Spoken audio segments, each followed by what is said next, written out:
Good evening and welcome to a special Marty Heiser Show. Yes, that's the name of the show, the Marty Heiser Show. It wasn't my idea. It seems a little narcissistic, but there it is, the Marty Heiser Show. I grew up in suburban Chicago. In suburban Chicago, they had a bakery called Sara Lee. I don't know if you're, it's kind of like Edmunds is out here. That's what Sara Lee.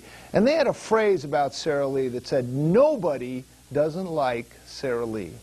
Tonight's show is about the Boys and Girls Club, specifically the Boys and Girls Club in Ridgefield, Connecticut. It is an institution that the entire town is completely proud of. It just went through an incredible renovation, all through private donations from the town, and it's expanded. And tonight we're going to do the whole show on the Boys and Girls Club. And one thing I can say about the Boys and Girls Club is nobody doesn't like the Ridgefield Boys and Girls Club. So tonight we have some fine young people that this Boys and Girls Club has made a difference in their lives. We were just talking about it, maybe not as dramatic as we were talking about, but it's made a difference in their lives, and they're doing some incredible work in the community, and they're having a chance to develop their leadership skills, their communication skills. They're doing things like going to retirement homes and working there, and we may, if the guy out in the green room here gets his turkey outfit together, we may have a visit from a guy in a turkey outfit that frankly beat me in a 3-mile race. And he had to wear like about an 80-pound turkey outfit. So that's a little embarrassing, but we'll meet him as well.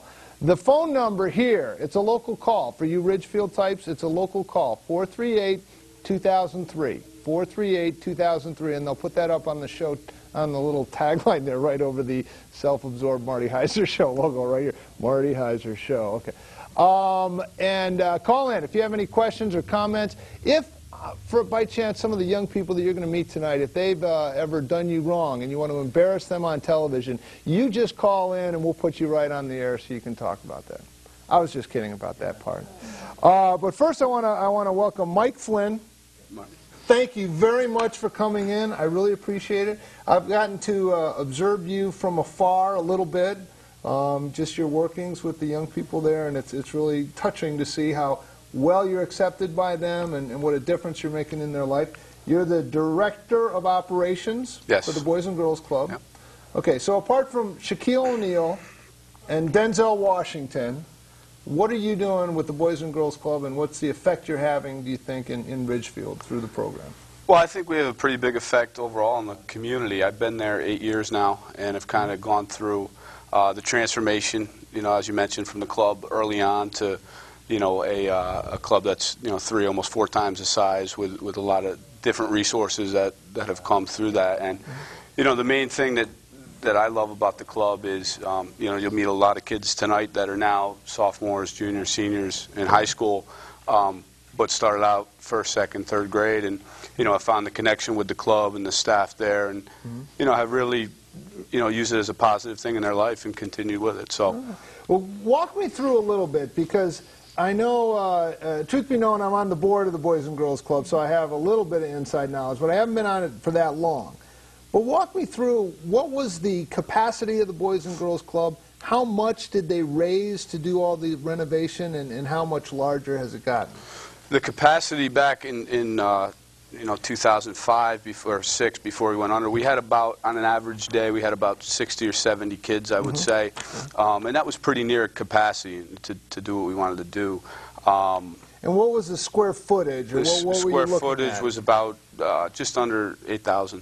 Okay. And we're 3 times that now. Okay, so at that point, what's the years? How far back was that?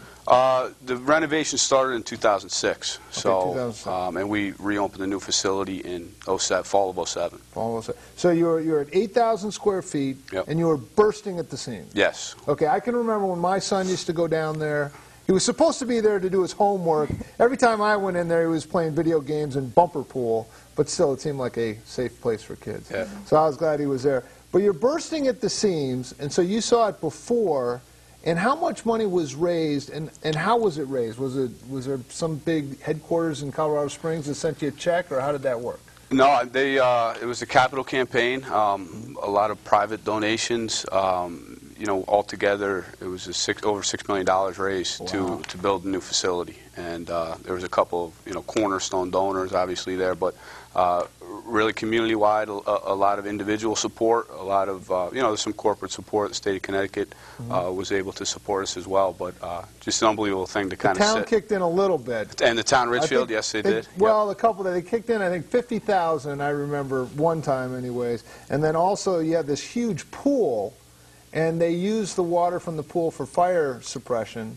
And so they get a little bit of a stipend from that as well. Yeah, no, everybody was very supportive, and it's been a dream come true. We've been there, we're in our 4th year. It's hard to believe already, but, and the capacity we average, during the school year, about 145, 150 kids a day. 150 kids a day? A day. In summer camp, we're, more closer to 200 a day. So, capacity's changed quite a bit from the old facility, All right. We also are joined by Christine, and you are the program director and also the Keystone administrator. Correct. Okay. Advisor. But advisor, okay. And what is walk us through your involvement with the Boys and Girls Club and what it's meant for you. Like many of the staff at the Boys and Girls Club, I wear many different hats on many different days. After school, I'm directly involved with the elementary school kids that come after school, and then I work with the Keystone kids, the high school kids after that. And I love every minute of it. I'm very grateful. I actually did my internship through the Boys and Girls Club at WestCon, so it impacted me in that way as well. And I was able to stay on ever since. So so this turned into a full-time job. And that was your same story too. You were at Central Connecticut? It was Southern Connecticut. Southern Connecticut State University. Okay, great. Well, tell me a little bit about the Keystone Club and what that is. And we have some living, breathing examples of your finished product here. I don't know if we can cut to Allie Hughes, a bit of a legend at the club, really, from what I've heard, and as well as Duncan Cousins, Duncan Cousins. But what does it mean? These are your shining examples of the success of the Keystone. Yeah, they are. The Keystone Club is Boys and Girls Club of America's high school character and leadership group. And through Boys and Girls Club of America and actually the Taco Bell Foundation, they encourage all clubs, there's 4,000 clubs across the nation, to have a Keystone Club. And there's, actually, they'll tell you a little more about it, but there's 3 pillars to Keystone. There's academic success, career preparation, and community service. So we plan projects throughout the school year in all 3 of these areas. And I'm proud today, Allie is actually our vice president, and Duncan is our sergeant of arms. Really? Now, are there loaded firearms when you're the sergeant of arms, or is it more a ceremonial thing? Not yet. Not yet? He does a very good job. He has to quiet down a room of 40 to 50 high school kids every night. So it's a big job that he has to fill. All right. Well, Allie, let's start with you. Tell us a little bit about the Keystone Club and what it's meant to you, and some of the things you've been involved with. I've been a part of the Keystone. I've been a part of Keystone Club until since my freshman year, so 3 years. And we do community service projects throughout the town. We help out at Ridgefield Crossings, which is a retirement home in town, and it's a pretty large group. We have over 40 to 50 kids involved. And for me, it's become kind of like a family. All the kids are really close, and we help each other out, and we bond together and help the town. Okay. What difference? Now, if I can let the vast viewing audience that's watching us right now, your father, Terry Hughes, was he was executive director for a number of years, and he was notified. Now, he was very much identified with the club. Now, he's gone on to head up the somewhat larger Boys and Girls Club in Queens, New York, right? But growing up, it seemed it must be something that was talked about at the dinner table, Boys and Girls Club, Boys and Girls Club. And sometimes if Dad's involved, doesn't that make it sort of like uncool to be involved? Or what has the Boys and Girls Club meant for you growing up? Well, I've been going to the Boys and Girls Club for, let's say I'm 16, so probably 11 years, 12 years, since before you're supposed to be going. So the Boys and Girls Club is really like a second home to me. Like, it's not uncool at all because I had to go there after school because that was where my dad was. And really it's become a big part of my life. Like, it's who I am. And I think my brother will tell you also when he's on, it's where we go. We have free time, going to the club. Yeah. Because there's always something to do there. There's always something that needs to be done, and we always have fun when we're there. Yeah. So we've just learned that that's the place to go, like so many other kids have. In the town of Ridgefield, there's I had 3 kids who went through the school system from kindergarten through graduating from high school, and in varying degrees. I know there's trouble in every town, but there are problems that have been reported anyway at the high school: drugs and alcohol, bullying, somewhat of a risky lifestyle choices, things like that. Is that something that the Boys and Girls Club can get involved with, and maybe through the Keystone Club involved with addressing? Or is it really just kind of one big dodgeball game out there at the Boys and Girls Club? Not at all. The Boys and Girls Club, if it helps steer kids away from that, it gives them a place to go after school, an alternate option, so you're not hanging out in the streets. Mm-hmm. Not like there are many streets to hang out on, but yeah, the mean streets of Ridgefield. But like, you have a place to go. You're not just sitting at home like everyone does. You can go to the club. You can help out. There's so much to do there. And Keystone, since we're all so close, it's like if we know anyone has a problem, we help each other out. We're so involved in each other's lives. We see each other at least 3 times a week, so if there's anything going on, we help each other out, and we're involved. Okay. Duncan, by the way, have we decided yet, is that a teal shirt, or is it, what is the color of that shirt? I'd say it's more for turquoise. Turquoise. Yeah. Okay. That's what I've decided. All in favor of turquoise by a show of hands? I think turquoise. Thank you, guys. Okay. How about you? What's your experience been with the Boys and Girls Club? I started coming when I was in 4th grade. I was probably 8 years from now. It's been a place where I've really grown up, instilled qualities of, if you don't go there, I'm not going to share with kids, I'm going to be selfish when I don't go to the Boys and Girls Club. Right. Yeah. But really, it's a great place. I've gone there just to drop something off. I've been sidetracked for hours just doing something else because it's just such a great place. Yeah. Like Ali said, it's like a second home to me. It's a place where I can always go if I have nothing else to do. Just head on over there.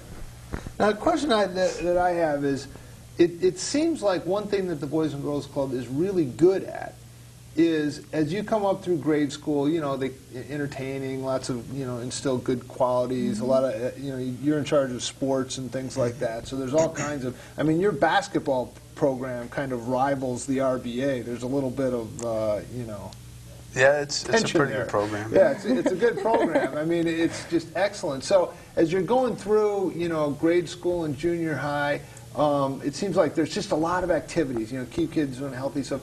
But as you get older, into your age, and you're a senior at Ridgefield High School? Yes. Okay. It seems like you're afforded leadership opportunities. They look to you to help to lead. Counselors in summer camp. Tell me a little bit about that and what you did. And I know we also have some pictures that we're going to be rolling too. You'll see them on the monitor. But how about that? How's your involvement in Boys and Girls Club helped you to take on leadership and develop that? A few years back, a few summers ago, I started in the LIT program, which is Leadership and Training, where they basically train you to lead and be a counselor at the club. And through that, I think I'd done that for about 2 years until I finally got a job as a counselor, which, entitled me to actually watch kids. And you were actually paid for this. Exactly. Not bad. Not bad job.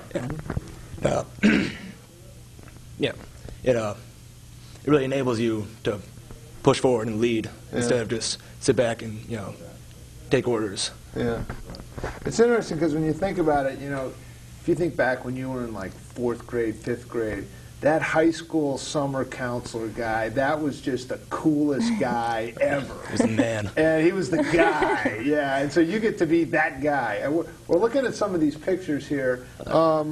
Maybe, Kristen, could you sort of describe what we're seeing here? Absolutely. This was actually an event that our Keystone Club volunteered at Ridgefield Crossings. Okay. So they held a car show, and we went, we helped them set up, we helped them clean up, and then we also ran a station where we entertained the people that were there. So they were a mix of the residents and their families. And you can see we did hula hoops, we did beanbag toss. So it really was a good day for everybody all around. Okay. Now, Allie, were you involved with some of these things with like the senior center and things like that? We recently went to the senior center, or I was there last week, and we are helping them to reorganize their library currently because all of the books are out of alphabetical order. Okay. So we're re-alphabetizing, but we're constantly there throwing parties. We went Halloween, and we hosted a Halloween party. We wrapped people up as mummies. Oh, yes, And we serve food, and we hang out with them, and we meet a lot of nice people. There are a few of the seniors who have really taken a place in Keystone's heart. We see them every time, and they always recognize us, and they love us every time we go. Okay, now I'm just going to be sort of the devil's advocate here, because you think of the wayward youth of today, and it would seem like going to a senior center and just interacting with senior citizens. I don't know, doing hula hoop with them and things. I don't know if that's, but it would seem like that would be sort of a tough sell. I mean, wouldn't you rather be partying or I don't know, what are kids involved with these days? Well, I think they do a lot of different things. This was the Ridgefield Crossings. We're in our third year, I think, kind of partnering with them for a little generational program. So our kids learn a lot from the residents as the residents, enjoy seeing our kids. So I think it's a mix. Sometimes it's a party atmosphere. Sometimes we're going and helping them, like Ali said, reorganize their library or different things just to stay involved. And I think it works out well for both sides there. I mean, does it, Ali? I want to ask you: is there a sense of fulfillment if you're involved in this kind of thing, or is this, something you're putting on your college resume so you can go to Vassar? It's well, you do get a sense of fulfillment after you leave. You just feel happy, but it's a good time being there. Like there's so many kids there, and we have fun with the seniors. There's a lot of personalities there. So I mean, we always have good stories to tell after we leave, so it's not like it's boring at all. You mentioned one senior that you know. What was their name? There's one woman named Millie who we know. We've known her for a few years, and she's really taken a liking to Keystone. And every time we go, she's dancing with us when there's music. There's always a group of kids around Millie talking to her. And I mean, I know she's knitted Kristen scarves because we've just become really close with her over the years. So. Excellent. Now, Kristen, what are we looking at here? This looks like a flag with hands. It is. Part of Keystone, we are a gold chartered Keystone Club. So we are the top of the top in terms of Boys and Girls Club of America. And one of the things to fulfill our gold charter is called the Year of Service. And there's 7 different Year of Service events. This one's actually the National Day of Remembrance on September 11th. Ooh. So what our Keystoners decided to do this year was to involve the younger club members. So we spent a little time educating them on September 11th and the events that occurred and how we can always remember. And the kids pledged to always remember by putting their handprint on the flag. And then it hung in our front foyer for a while, actually. So we pledged to always remember. Was this the Keystone group? Were they the Keystone group? They came up with the idea, actually. So it was their idea, and then they are the ones that implement it with the young members. So they come in on a day that was actually a school vacation day. So our elementary kids were there from 9 to 6, and the Keystoners came in and spent the morning with them. Now, how do you, as a staff member, how do you handle, especially when you're dealing with younger kids, talking about 9/11? How do you broach the subject? What do you get into? What don't you get into? It's a difficult subject to get into. You learn with young kids to keep it as simple as possible, and you just kind of explain that it was kind of a horrific event in our history. And that we lost a lot of people that day, and the only thing that we can do is to pledge to always remember, and to take pride in the country that we live in. And to do something like that, is simple enough for them that they can be part of creating that American flag and taking pride in their country. Okay. Issues like that, like remembering 9/11, issues that I'd like to talk about a little bit because it seems to be in the news, issues like bullying, like drugs and alcohol, racism, maybe issues like diversity. How does the staff at the club, Mike, maybe you can talk to this a little bit too, how do you guys talk about those issues? Or is there a safe environment, or is it not really something that you get into too much? I think, in terms of some of the issues there, I know bullying is something that we do talk a lot about, and we'll talk more. I'm sure we've gone on some Keystone conferences where it's groups of Keystone clubs that come together.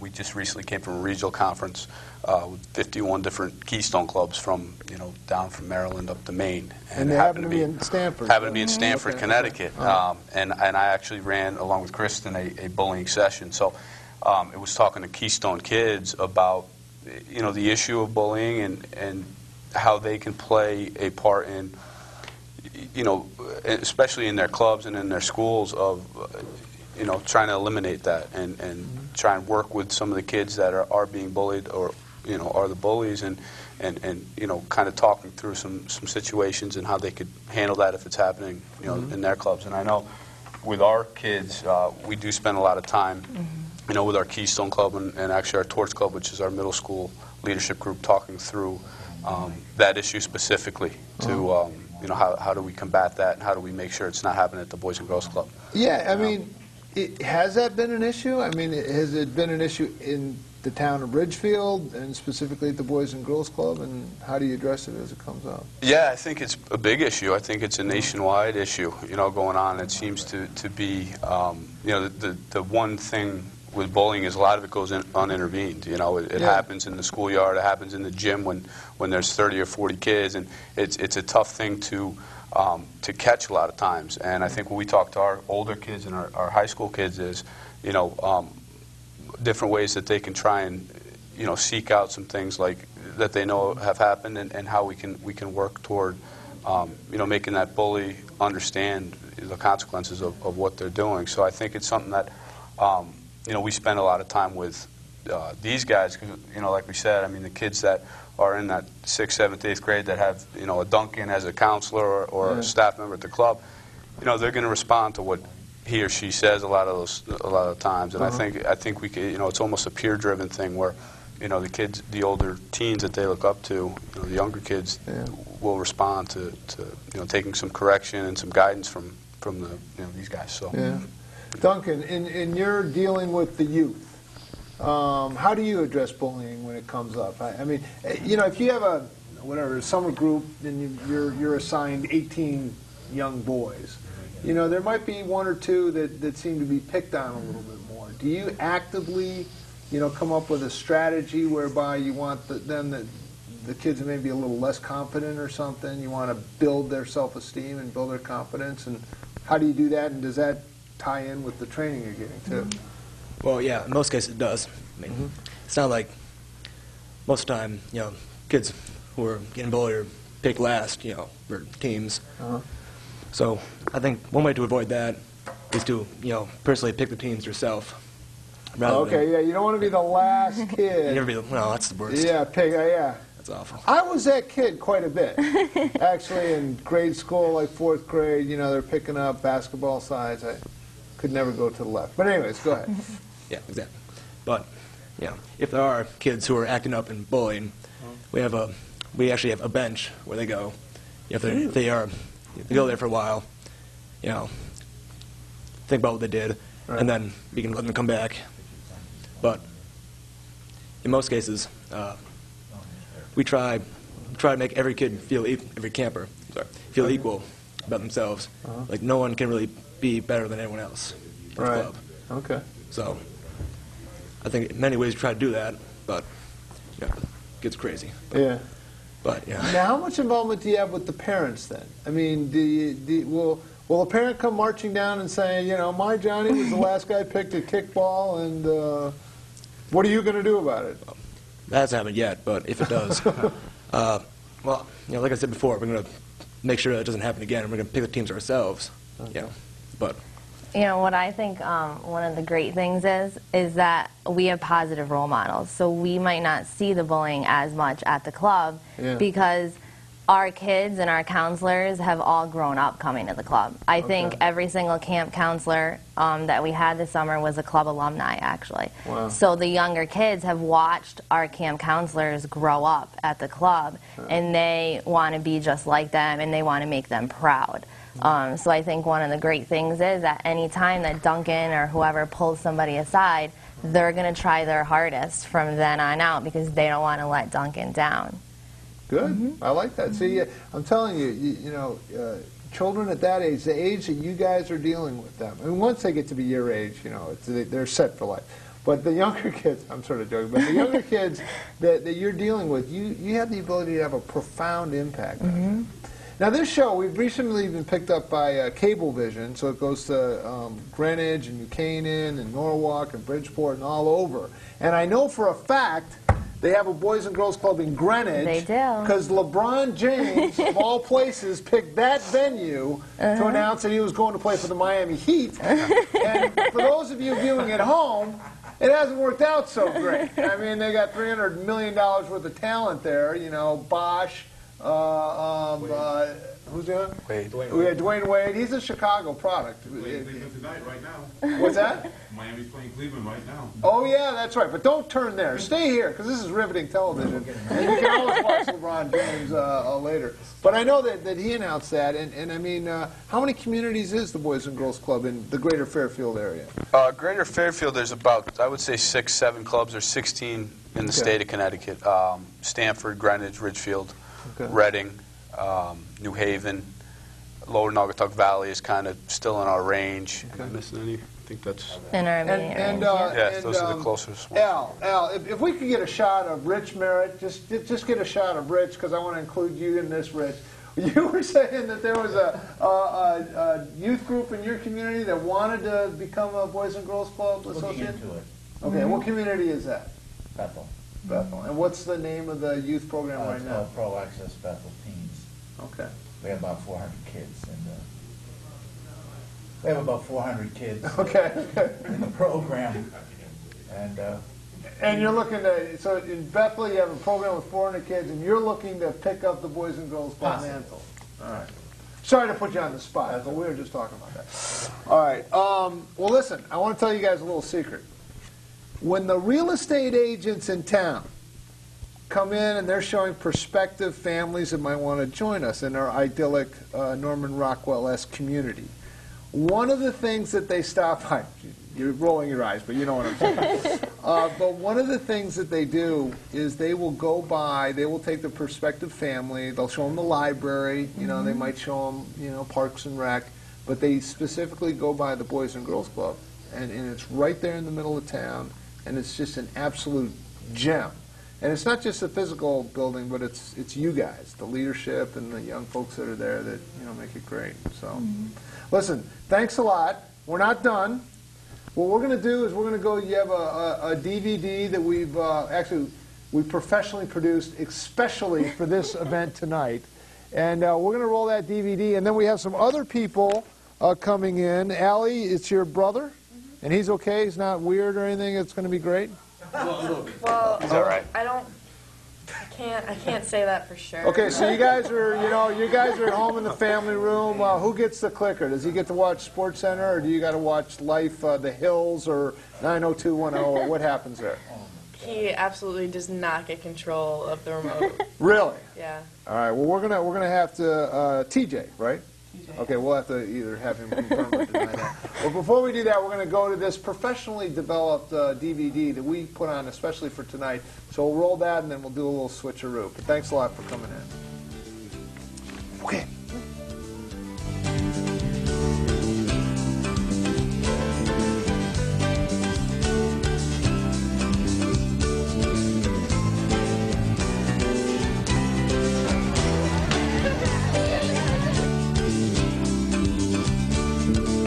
What's up, kids?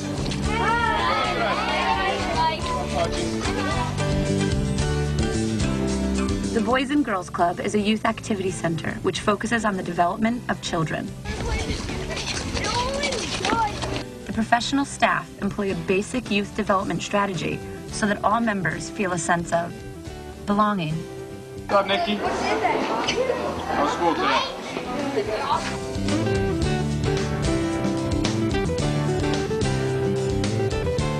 Usefulness.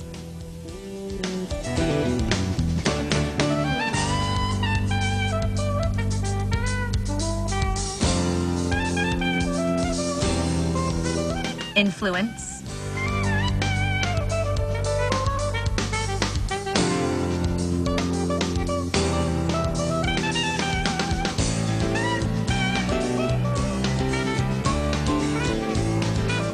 Caring.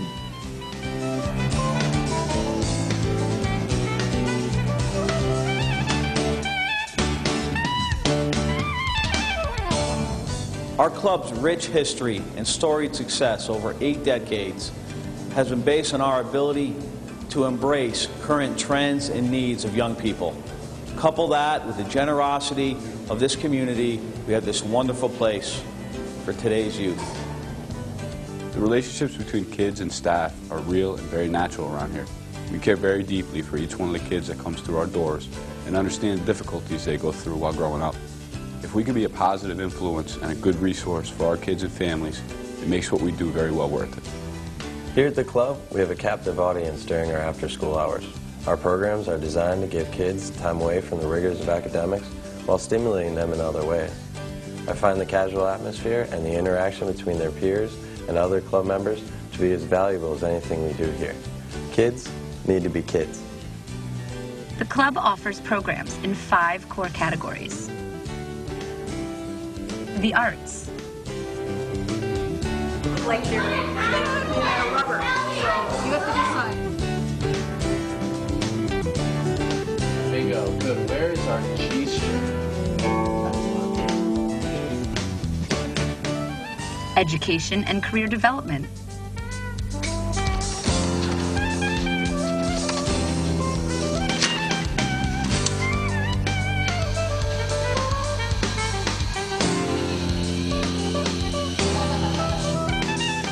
The Boys and Girls Club is a true partner of ours in working with kids. As a middle school counselor, I work closely with the staff at the Boys and Girls Club. They are always willing to support our ideas and often innovative in creating new opportunities for students.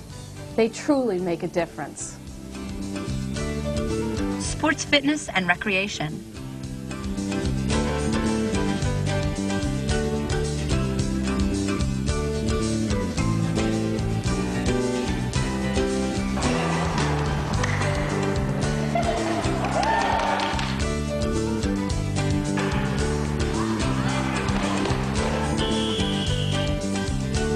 Character and leadership development.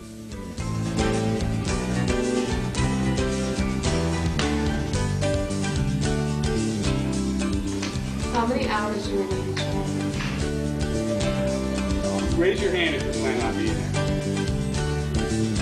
Do you have any ideas for what we want to run? Dodgeball? Yeah.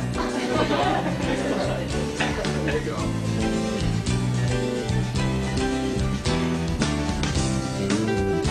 Health and life skills. Internet safety. What's an example of personal information? Like how old they are. Do you get in the car or do you say no?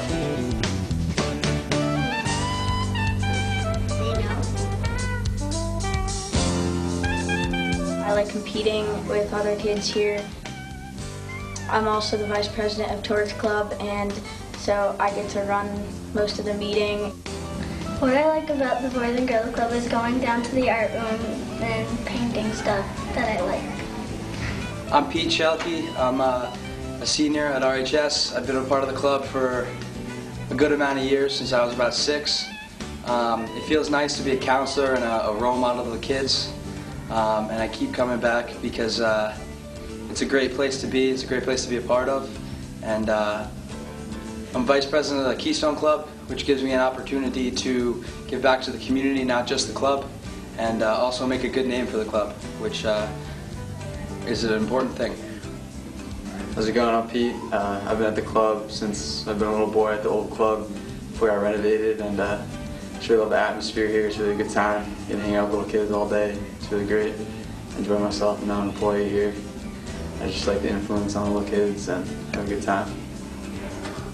Watching these kids grow and mature before our eyes is the most gratifying thing we can do here at the Boys and Girls Club. A rambunctious 8-year-old, a budding 14-year-old, looking to grow, be part of the community, and it all started right here at the Boys and Girls Club.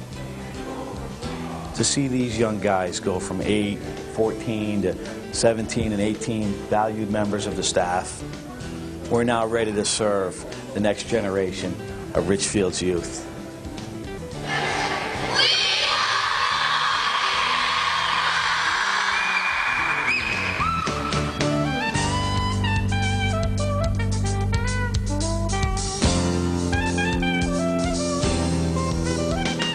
Well, there you have it. You know, we spare no expense here at the show to put together that professionally done DVD.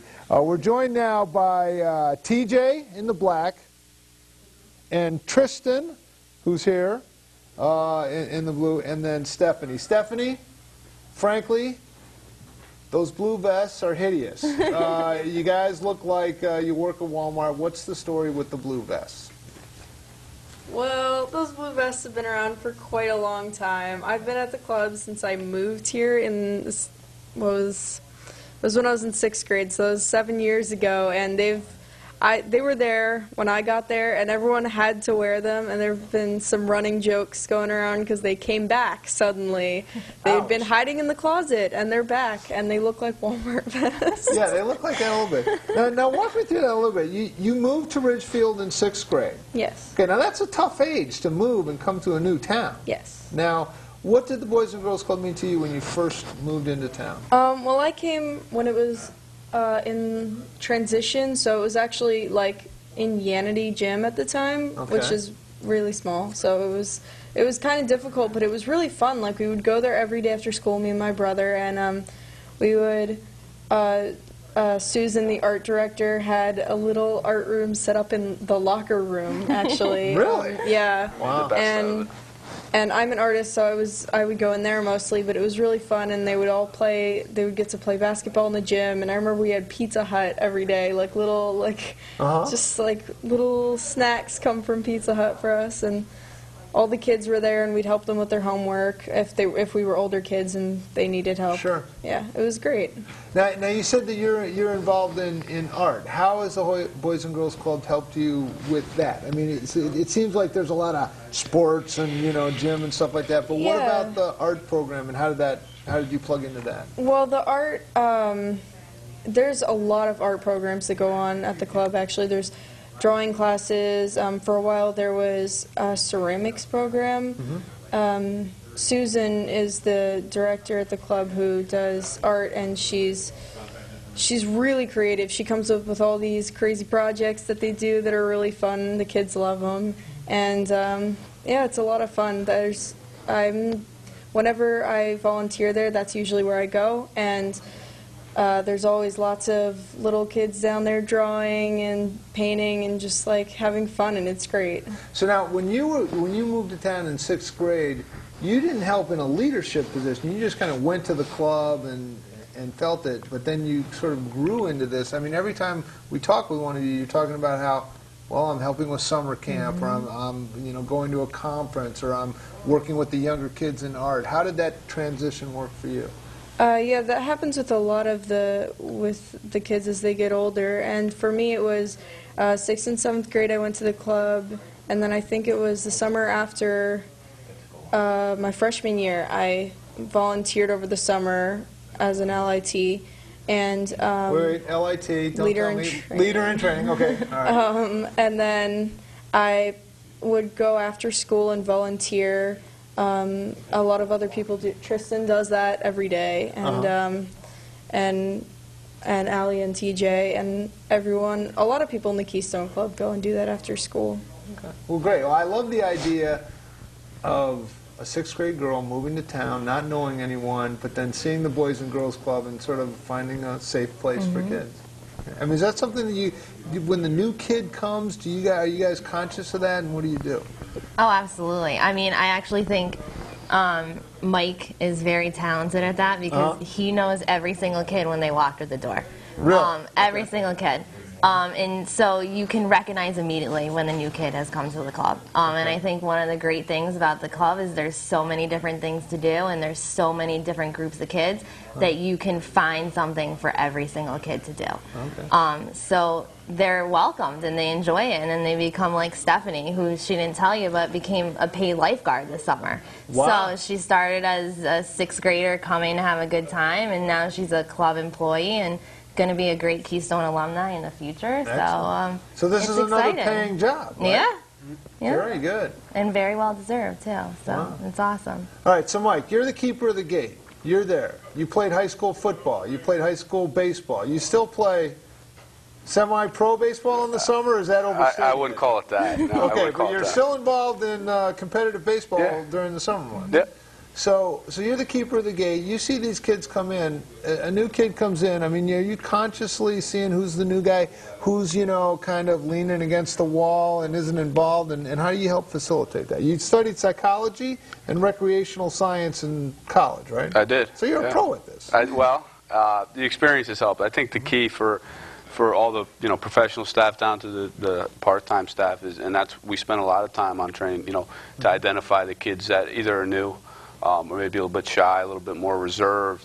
The key and the goal is to get them acclimated, comfortable, feeling safe, and ultimately that they have a place to belong to, when they're there. And so we go, we go through that a lot in staff training. Is you need to identify the kids that are either just moved to town or just starting out, and spend time with them to make sure they know the staff, they know how the club goes, and you find some of their interests and their likes, and you try to get them involved in something that's going to be positive for them. Through the course of a week, how much of your involvement is with the parents then? I mean, is there a constant communication and feedback loop there, and how does that work? Absolutely. Yeah, I mean, I think that's key, and the key for us is, as staff, and particularly professional staff, is to, we want to have a positive impact on the kids' lives, and that's not one day or a week, but it's an ongoing, thing. And I think once a family tends to find the value that their kid's getting at the club, that relationship is almost natural to where we are, constantly following up. A lot of the times, myself, I'll go and watch one of the kids' soccer games or baseball games outside of the club, and I know Kristen does the same, to go see, a play or an art show that our kids are involved in. I think, ultimately, for us, that's the key, is to stay involved in their lives, because, we care about the kids and want to see them do well.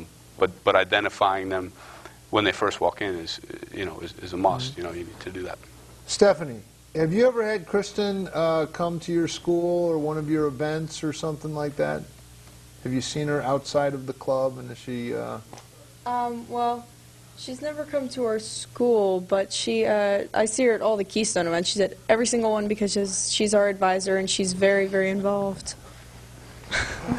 Okay. She's very involved in it. Next, we want to talk to TJ. TJ, the gentleman sitting to your left, I understand, is a bit of a legend in the Ridgefield Boys and Girls Club. I was just wondering if you could paint a picture of his awesome personality and the incredibleness of what he is and what he means to the Boys and Girls Club. Just give us, 30, 40 seconds on this. If you could build it up, if you could. The man sitting next to me, not only is he a legend, Boys and Girls Club, but, he's my best friend, all right? If it wasn't for the Boys and Girls Club, we wouldn't be brothers. I mean, look at this. Can you see this resemblance here? I see it. I mean, it's clear as day. Tristan Phillip. I remember when he moved here from Canada in, 5th grade? Yeah. Oh my God, all right. He played wiffle ball, and I used to get so upset. I was like, come on, Tristan, hit the ball. Really? But no eye for the curveball. Oh my God. But you should see him play wiffle ball now, right? Home runs, right? Pitcher. Turned into a great wiffle ball player. Tristan also has 10, maybe 15 nicknames.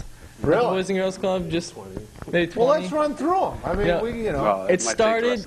It started off at we had a basketball game once. Yes. And one of our coaches couldn't help but notice his resemblance to Gerald Wilkins. I see that. Yes. Yes. So we just started calling him GW. Okay. Or Gerald. All right. And then one day, he just couldn't get the job done on the court, so Mike decided, well, I can't call you Gerald. I got to start calling you Harold. Harold. And then, Harold turned into Geraldo. Who knows how that came about? And then eventually one day at summer camp, we were playing softball, and big bomb pop fly. Right. Runs it down, gets the paw out there and makes the catch, and now he's the big paw. All right. And he's been the big paw the last 2 years. Yeah. Tristan, we have heard quite a bit about the size of your hands. This is something that is a big deal. Now, how tall are you? Just for you. I'm around 6'1". 6'1", and you are a sophomore. No, a junior. A junior. I'm sorry. My mistake. A junior at Ridgefield High School, and you probably still have a lot of growing to still do. Yeah. Okay.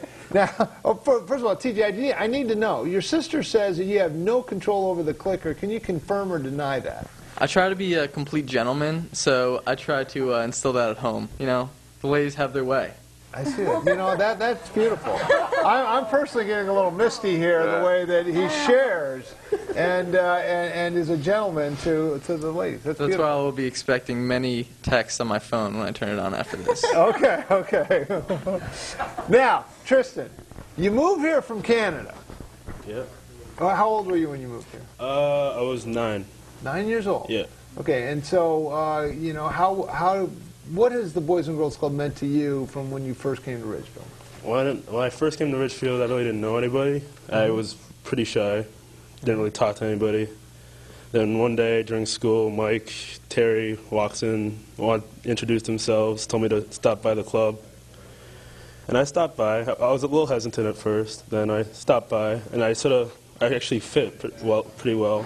And when I got to the club, I don't know. I just stopped being shy. I sort of felt good there. I also in that same year, I think I won a character award because I talked to myself. I introduced myself to new kids when they came in same year. Okay.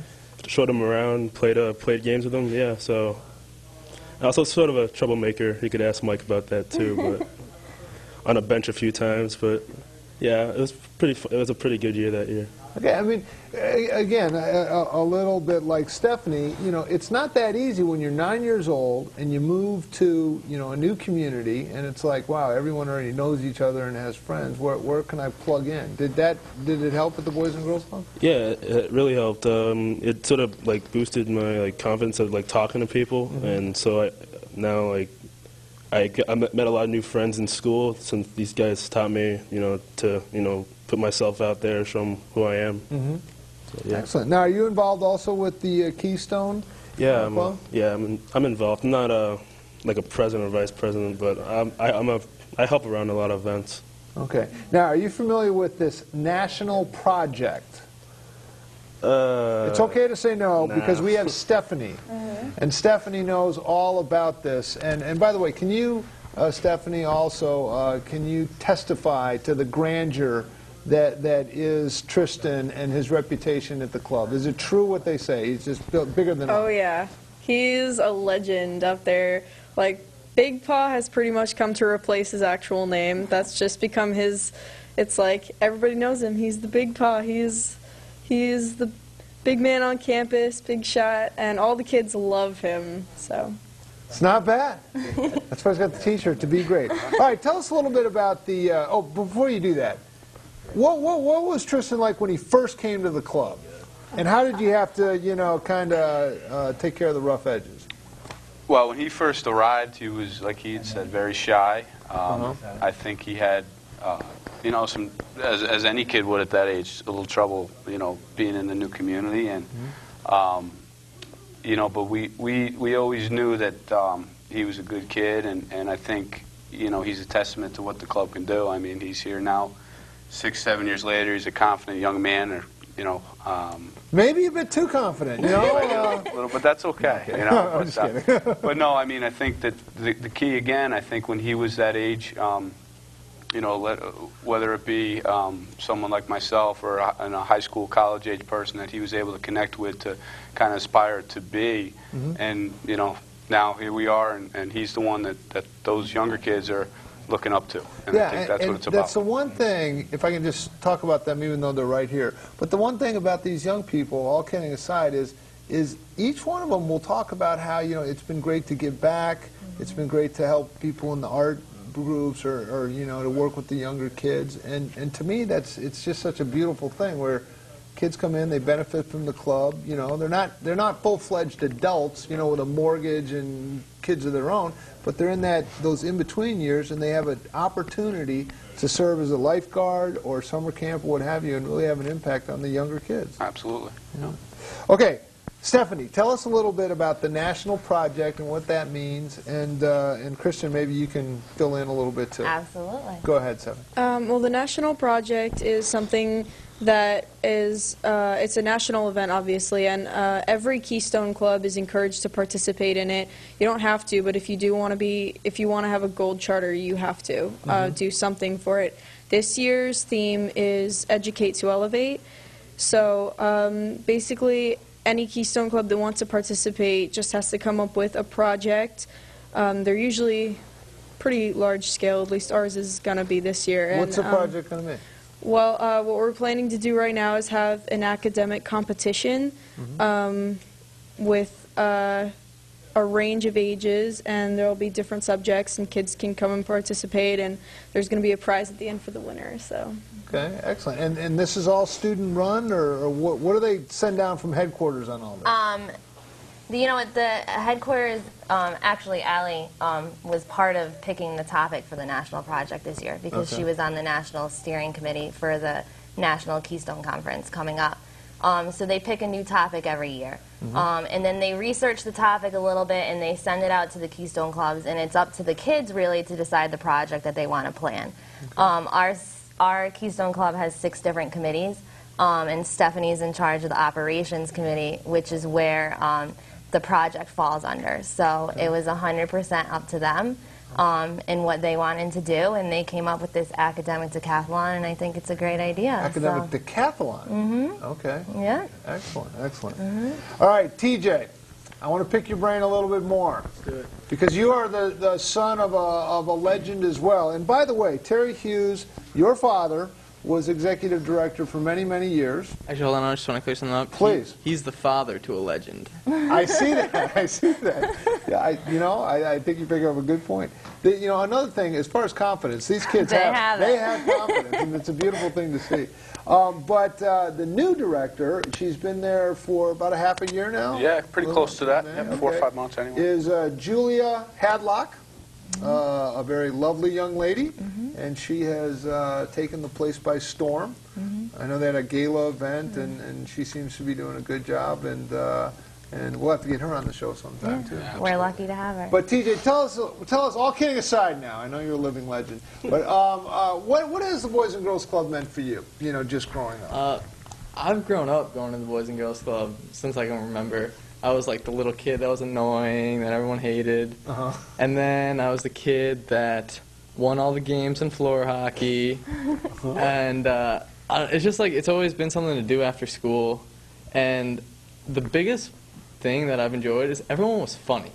Like, that's what, like, I wanted to be funny because everyone made me laugh there. And I don't know how, but like all the workers there, they all made me laugh, and I always smiled when I went there.